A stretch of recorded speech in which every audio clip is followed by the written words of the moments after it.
2019 RAV4 side view mirror replacement. The door panel has to come off, so I'm going to go ahead and roll that video first and then show you the mirror second. 2019 Toyota RAV4, I'm going to show you how to take the front door panel off. This is for the passenger and can be used for the driver's side. First, you want to come in here and pop this little cover off behind the handle. A plastic pry bar is probably the best thing for this job. If you don't have that, maybe, I don't know, find something similar, like maybe wrap a butter knife in something so it doesn't scratch anything. Take this panel off, and then we're going to get this screw out. Save the screw. We're going to reuse it. I like to put all my stuff in the cup holder. So after that, you want to take your plastic pry bar and go on this trim piece and just start up here and just slowly get in here and just pop this loose. Be very patient. Don't rage. You know, yank this, because you could break these plastic tabs. Especially as this car gets older, they're going to get more brittle and more brittle. So you're going to work your way over here to the end, and on the end near the outside of the door there's a hook, so you got to make sure you don't break that little hook on the piece. So once that's off, let's go ahead and get this window and lock switch off. You want to come in here and just kind of pop this up. Now there's a hook right here where I'm at, so don't try to just yank it up from this side. Just kind of pop it a little loose, and then we got to go to the other side and then lift it up, and then you need to pull it straight backwards because there's a little hook right here. You may not even have to go near the hook and try to raise it up any, because there's a risk you may break it. Let's disconnect these connectors. This is your window switch. Get these disconnected. There's a little button right in the center, super tiny button, not good for fat fingers like mine, but you got to press it. You could use like a little flathead or some kind of tool to press it if you need to, but you press the center button and just gently pull it back. Sometimes they can be stubborn. Again, don't be yanking on them. Now there's two screws in this handle, one on the top and one towards the bottom. These got to come out. I'm going to be using an extension to get in there. This is a little long. You don't need this long, but that's just what I'm going to do. You could probably reach it maybe with just a regular screwdriver extension. So get these out, save them. These are the bigger screws. There's two of them, and these hold the handle to the door, so they're a little bit more beefy screws, so they can withstand people, you know, holding on to the door. All right, so we'll put those to the side. Now once those are off, there's a little spot right over here. It'll give you a little bit of finger room to pull. You want to just wiggle this door panel and shake it and pull it forward. It'll start to pop loose in the corner here, and then you just want to go with your hands and work your way around.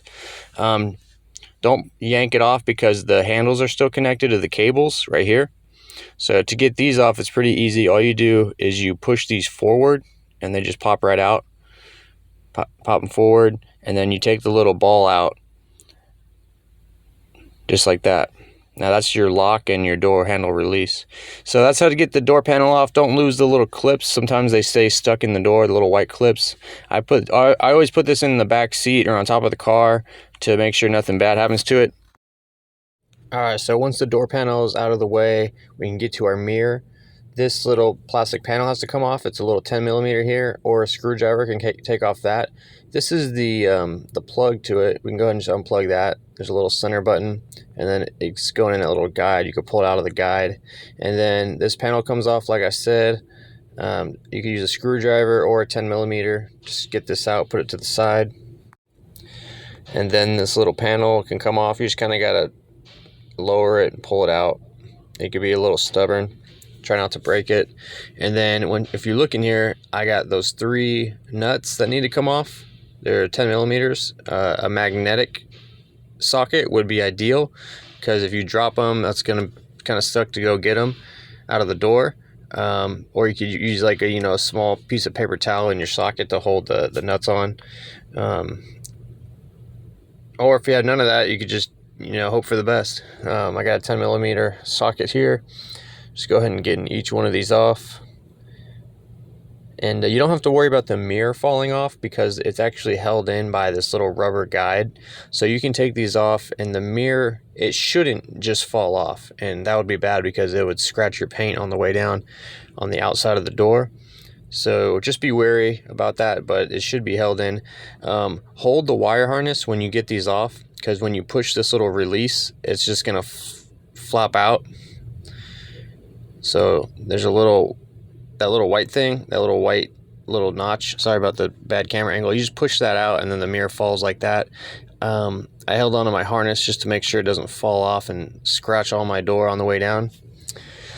Once it's hanging off like that, you could just grab it and remove it, just like that. All right, not a big deal.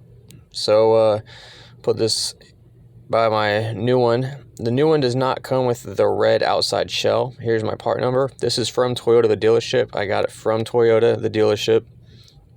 And as you can see, it comes with everything except the outer shell. Now, that's not a big deal. We could just switch the shell over. If you get this aftermarket, it may come with black on it, and you just go get it painted somewhere. But you know, go ahead and get this.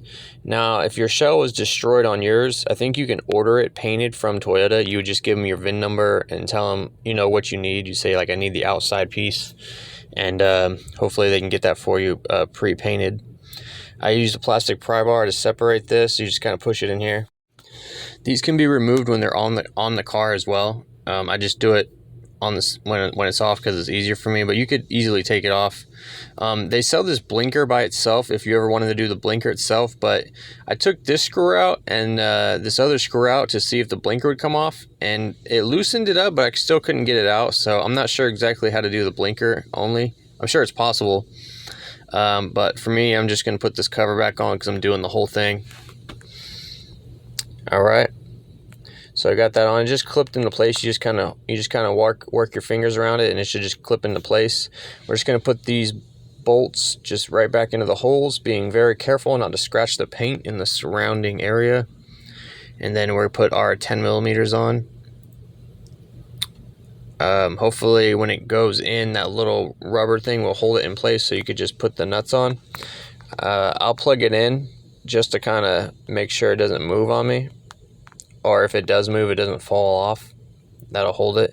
Now, once that's plugged in and the nuts are on, we're going to put everything back. So I'm just going to show you some quick pictures. We're going to put the black cover on first and work our way backwards. So that cover goes on first. Then you need to hook the cables back up to the door, put the door panel back on, get that good. Reconnect your master switches. Put this tab side in first with the master switch, and then just push it down on the back side. Then you're going to put your screws back in for your handle. Remember, there's one on top and there was one on bottom. You'll get that in. Come to the handle, put this screw in, and then you'll put your cover in. It goes like that. And then once that's on, I'm going to show you how to put the back side in first on this part, and then you'll work your way this way and clip it into place. Be patient with it. You don't want to mess this trim piece up, and then it should just all go perfectly flush back into place. But yeah, put the outer side in first near the outside of the door. That's it, guys. I hope this video helped you out. Any additional information in the comments is appreciated. Thanks for watching, and I'll see you next video.